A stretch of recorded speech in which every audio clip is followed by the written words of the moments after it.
2 नी दोन्हीकडे मल्टिप्लाय करायचं. इथे 2 नी करा, कुठलाही नंबर घेऊ शकता बरं का तुम्ही मनाने, असं काही नाही. इथे 3 नी करा, इथं 10 नी करायचं, 10 नी करा, नाही तर 4 नी करा, कसंही करा. समजा 10 नी केलं. आता याचे आन्सर कॅल्क्युलेट करा आधी. वाटलं तर हे रफ मध्ये करायचं. 24 2 जा 48, 5 2 जा 10, 24 72 15, 24 10 जा 240, 5 10 जा 50 असं.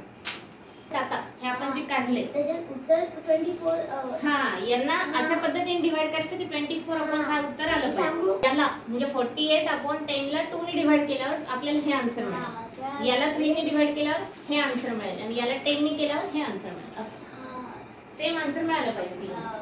म्हणून हे रफ मध्ये करायचं आणि आता फेअर वर्क करायचं आपल्याला. याला रफ लिहा वाटलं तर. मी ते केलं. हा पण हो ना, परीक्षेत समोरच करायचं. परीक्षेत म्हणते, परीक्षेत हे रफ मध्ये करायचा हा पार्ट. आणि आता फेअर मध्ये लिहा. एक करून दाखवते, बाकीचे तुम्ही करा.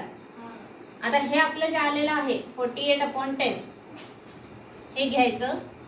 याला कुठल्या कॉमन नंबरने डिवाइड केल्यावर आपल्याला हे आन्सर मिळेल? 2 ने डिवाइड केल्यावर, कारण इथे आपण करून पाहिलेले. मग 2 ने डिवाइड करायचं आणि आन्सर येतं 24/5 झालं. कसं असतं, तुम्ही 5 3 जा करता, 5 3 जा 15, मग तेच 15/5 केलं तर 3 आन्सर मिळतं की नाही. तसं आहे हे.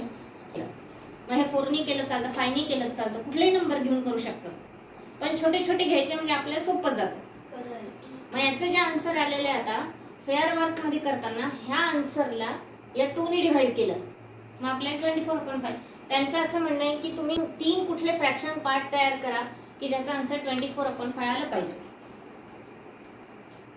मग आपण ते आधी इथे तयार करून घेतले रफ मध्ये आणि मग आता त्याला डिवाइड करायचं.